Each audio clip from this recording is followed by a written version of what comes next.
नमस्कार मित्रों, मैं डॉक्टर तन्वी सिंह अपने चैनल इटर्नल एडोसेंस क्लासेस पर आप सभी का स्वागत करती हूं।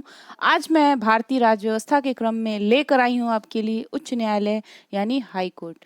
तो हाई कोर्ट के जितने भी प्रश्न बन सकते हैं उनके पॉइंट्स को मैं लेकर आई हूं, उन पे हम डिस्कस करेंगे। ये सारे प्रश्न एनसीईआरटी के आधार पर लिए गए हैं, तो ये वीडियो आप सभी के हर एग्ज़ाम के लिए बहुत ही महत्वपूर्ण साबित हो सकता है। इस समय आगामी आपकी जो परीक्षा है junior added, assistant professor, net और भी जितने परीक्षाएं हैं जिसके सिलेबस में भारतीय राज्य व्यवस्था है उसके लिए ये महत्वपूर्ण साबित हो सकता है। तो हमारे चैनल के साथ बने रहिए और इस वीडियो को शुरू से अंत तक देखिए और हमारे चैनल में जाकर बाकी सारे राज्य व्यवस्था के वीडियोस को भी देख लीजिए। ये हमारे सीरीज में 12वां है, तो ये राज्य व्यवस्था का 12वां वीडियो है, तो इसको आप देखिए और पिछली वीडियोस को भी जाकर देख लीजिए। छोटे छोटे वीडियो हैं और आपके सारे टॉपिक को ये क्लियर करता है। तो चलिए ज़्यादा समय न नष्ट करते हुए हम सीधे आज की क्लास को स्टार्ट करते हैं। तो उच्च न्यायालय से पहला पॉइंट है, अंडमान एवं निकोबार द्वीप समूह किस उच्च न्यायालय के क्षेत्राधिकार के अंतर्गत आते हैं? तो ये कलकत्ता उच्च न्यायालय के क्षेत्राधिकार में आते हैं। फिर है, उच्च न्यायालय के न्यायाधीशों के वेतन और भत्ते किस निधि से दिए जाते हैं? तो ये राज्य की संचित निधि से दिए जाते हैं। फिर है, उच्चतम न्यायालय के निर्णय से पूर्व किस उच्च न्यायालय ने यह निर्णय दिया है कि एक ही बार में 3 बार तलाक कहने से तलाक होना गैर कानूनी है? ये बहुत ही नया प्रश्न है, तो ये इलाहाबाद उच्च न्यायालय ने ये निर्णय दिया है। ठीक है। फिर न्यायाधीशों को हटाने की प्रक्रिया में 3 सदस्यीय समिति कौन कौन होता है इसमें? भारत के मुख्य न्यायाधीश या उच्चतम न्यायालय का कोई अन्य वरिष्ठ न्यायाधीश होता है, उच्च न्यायालय का मुख्य न्यायाधीश होता है और एक प्रख्यात विधिवेत्ता होते हैं। फिर अगला पॉइंट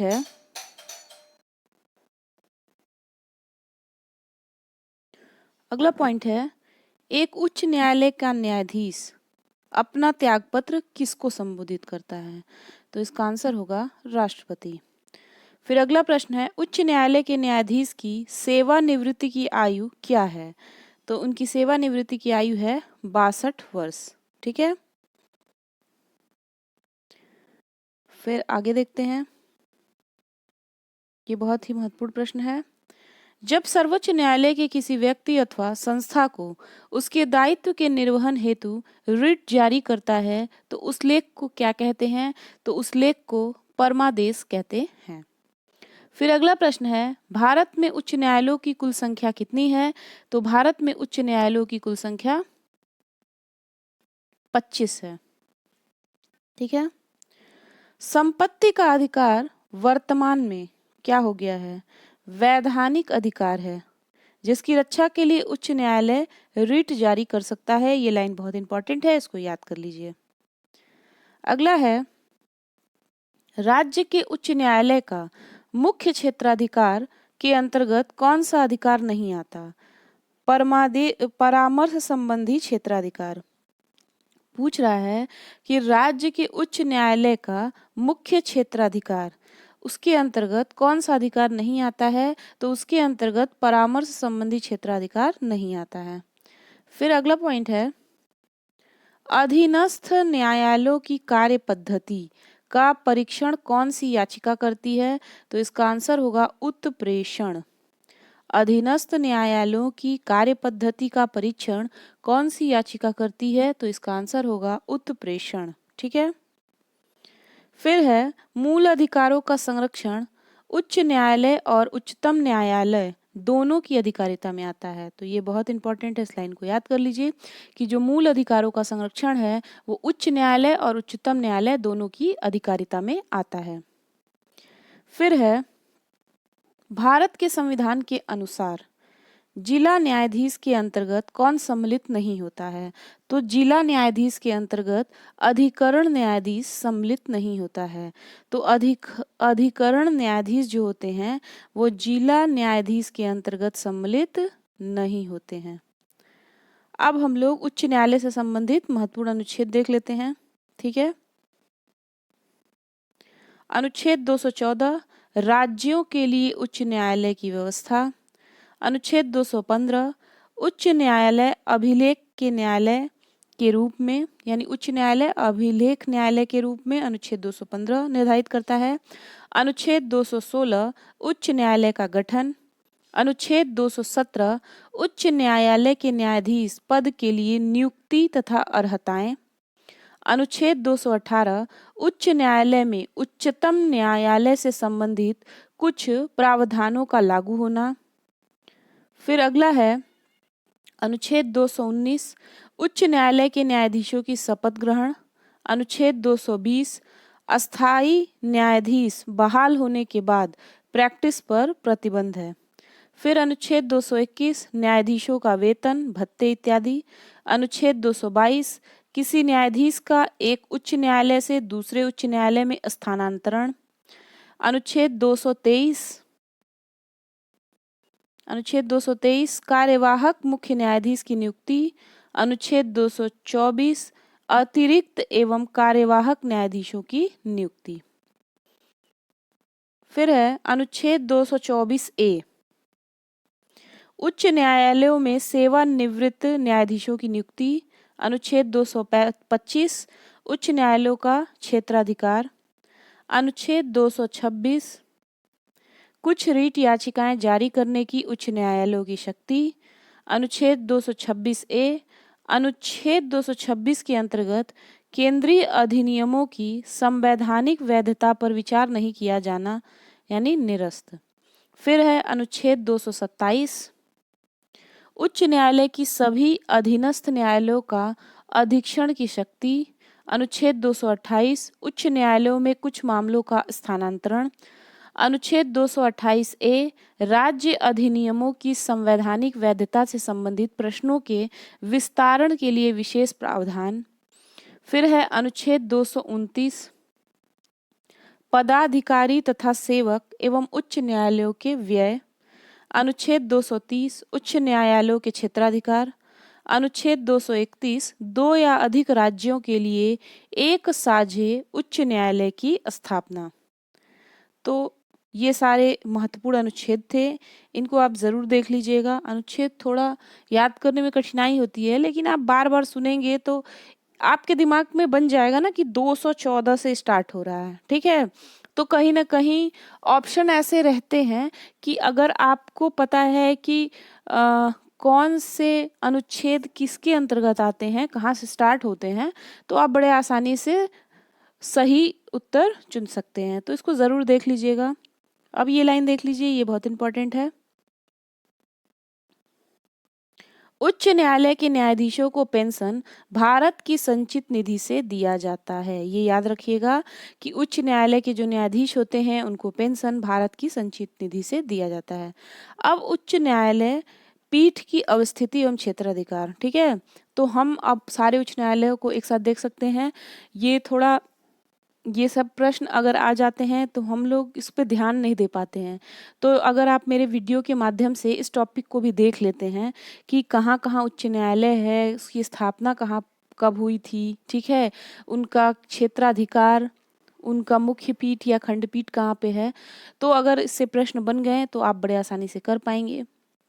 यही सब प्रश्न जो है कंपटीशन में आपको फाइट करने के लिए लाता है। तो आप ये सब सेगमेंट मत छोड़िए। मेरी आप सभी से रिक्वेस्ट है, जो भी मेरा वीडियो देखते हैं, आप कठिन से कठिन और सरल से सरल प्रश्नों को ध्यान से देखिए, ठीक है। अधिकतर क्या होता है, जो एकदम इजी वाले प्रश्न होते हैं वो भी गलत हो जाते हैं, क्योंकि उस पर लोग ध्यान नहीं देते हैं, और जो एकदम कठिन वाले होते हैं उसको लोग पढ़ने से कतराते हैं, इसलिए वहाँ पे भी गलतियाँ होती हैं, ठीक है। तो जो बीच वाले प्रश्न होते हैं वो सभी लोग कर लेते हैं, तो आप कंपटीशन से तो बाहर हो गए ऐसे ही। तो इसलिए आप सभी लोग ध्यान रखिए इस बात का। तो चलिए सबसे पहले हम देखते हैं कोलकाता। इसकी स्थापना हुई थी 1862 में। इसका राज्य क्षेत्रीय क्षेत्राधिकार है पश्चिम बंगाल, अंडमान निकोबार द्वीप समूह, और उसकी मुख्य पीठ और खंडपीठ कहाँ पे है, कोलकाता, पोर्ट ब्लेयर में खंडपीठ है। मुख्य पीठ कोलकाता और पोर्ट ब्लेयर में खंडपीठ है। फिर है मुंबई। मुंबई की स्थापना भी हुई थी 1862 में। इसके क्षेत्राधिकार में महाराष्ट्र आता है, दादर व नागर हवेली आता है, दमन दीव और गोवा आता है। ठीक, फिर इसकी मुख्य पीठ में क्या क्या आएगा?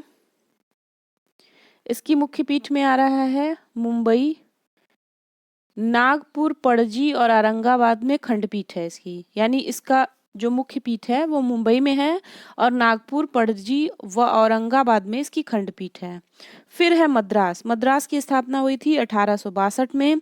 तमिलनाडु व पुडुचेरी इसके क्षेत्राधिकार में है और मद्रास में इसकी मुख्य पीठ है। कर्नाटक का हुआ था 1884 में। इसका क्षेत्राधिकार कर्नाटक है और इसकी मुख्य पीठ जो है वो बेंगलुरु में है। इलाहाबाद 1866 इसकी स्थापना हुई थी, ये आपके लिए बहुत इंपॉर्टेंट है। इसका राज्य क्षेत्राधिकार इसका कहा जाए तो केवल यूपी है और इसकी जो मुख्य पीठ है वो इलाहाबाद में है और खंडपीठ जो है वो लखनऊ में है। याद रखिए, अगर मुख्य पीठ पूछ दिया तो इलाहाबाद हो गया और लखनऊ में इसकी खंडपीठ है। याद रहेगा ना आप सभी को? फिर अब हम आगे चलते हैं। पटना का हुआ था 1916 में। इसका क्षेत्राधिकार है बिहार में और इसकी मुख्य पीठ है पटना में। जम्मू कश्मीर का 1928। इसके में जम्मू कश्मीर एवं लद्दाख आता है और श्रीनगर व जम्मू इसकी मुख्य पीठ है। फिर मध्य प्रदेश का 1956। मध्य प्रदेश इसका क्षेत्राधिकार में आता है और जबलपुर में इसकी मुख्य पीठ है। इंदौर व ग्वालियर में इसकी खंडपीठ है। पंजाब व हरियाणा का 1966 में स्थापना हुआ था। इसके क्षेत्राधिकार में आता है पंजाब, हरियाणा, चंडीगढ़। ये बहुत इंपॉर्टेंट है, ये अक्सर पूछ देता है। तो पंजाब, हरियाणा और चंडीगढ़ इसके क्षेत्राधिकार में आता है और चंडीगढ़ में इसकी मुख्य पीठ है। गुवाहाटी का स्थापना हुआ था 1948 में। असम, नागालैंड, मिजोरम, अरुणाचल प्रदेश इसके क्षेत्राधिकार में आते हैं। गुवाहाटी में इसकी मुख्य पीठ है। कोहिमा, इम्फाल, अगरतला में इसकी खंडपीठ है। ओडिशा 1948 में इसकी स्थापना हुई थी। ओडिशा इसके क्षेत्राधिकार में आता है और कटक में इसकी मुख्य पीठ है। राजस्थान का हुआ था 1949 में। राजस्थान इसके क्षेत्राधिकार में आता है और जोधपुर में इसकी मुख्य पीठ है और जयपुर में इसकी खंडपीठ है।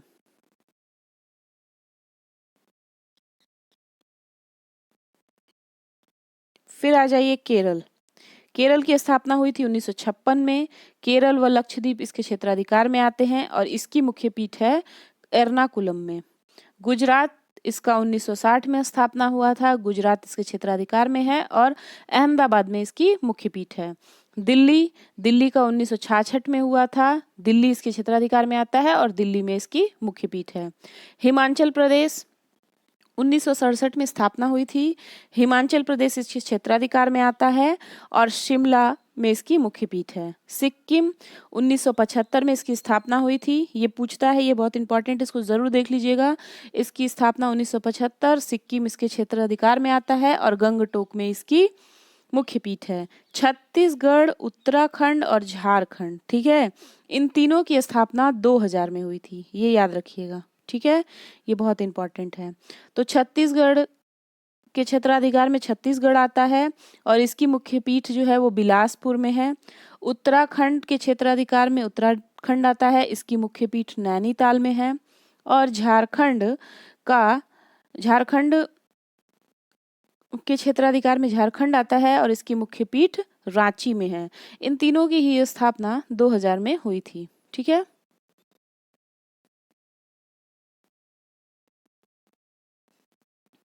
फिर है मेघालय। मेघालय की स्थापना और मणिपुर और त्रिपुरा, ये देख लीजिए, मेघालय, मणिपुर और त्रिपुरा, इन तीनों की स्थापना 2013 में हुई थी, ठीक है।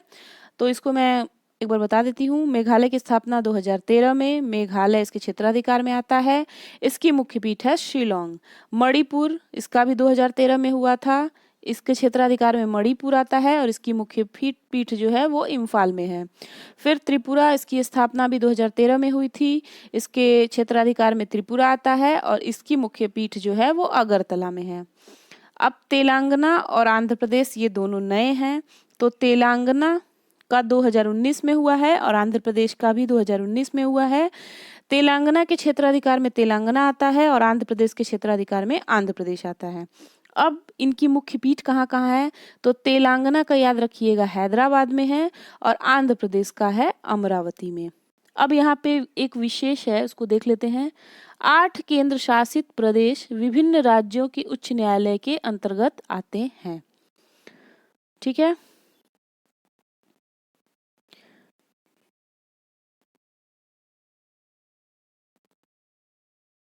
विशेष यहाँ पे फिर से देख लीजिए। 6 उच्च न्यायालयों, एक मिनट,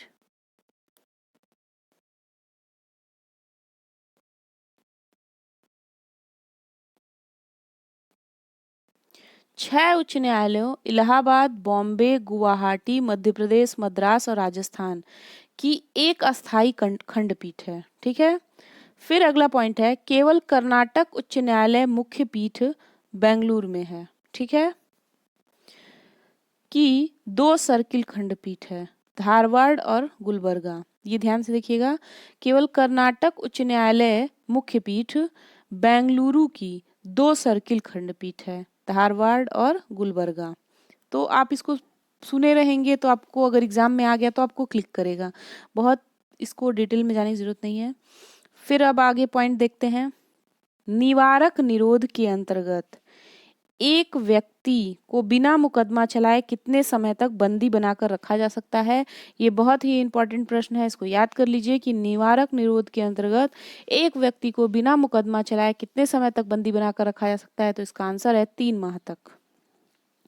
इलाहाबाद उच्च न्यायालय गठन कब हुआ था? तो इसको हम लोग देख चुके हैं, वर्ष 1866 में। फिर है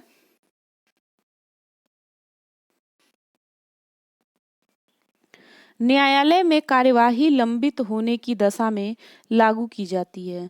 अगर न्यायालय में कार्यवाही लंबित हो रही है तो उसमें कौन सा, जो वो क्या बोलते हैं, वो जितना अनुच्छेद 32 के अंतर्गत आते हैं ना 5 तरह के आदेश, ठीक है, तो जो प्रतिषेध होता है उसको जब कार्यवाही लंबित हो जाती है तो उसकी दशा में इसको लागू किया जाता है। किसको? प्रतिषेध को।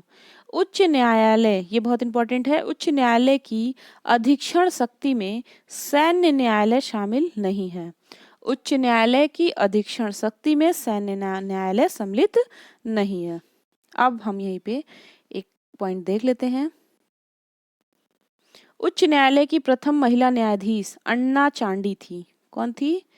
अन्ना चांडी थी। ठीक है, तथा महिला मुख्य न्यायाधीश कौन थी? महिला मुख्य न्यायाधीश लीला सेठ थी।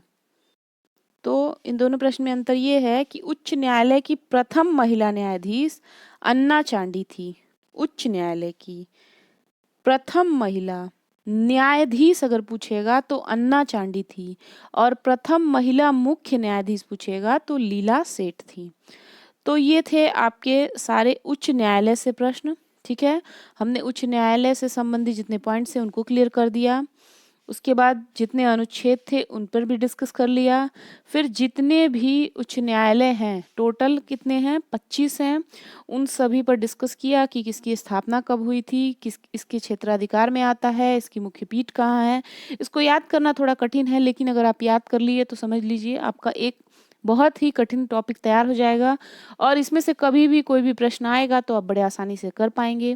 तो आज का वीडियो कैसा लगा मुझे कमेंट बॉक्स में ज़रूर बताइएगा। मिलते हैं अगले टॉपिक में अगले वीडियो के साथ, तब तक के लिए नमस्कार, धन्यवाद।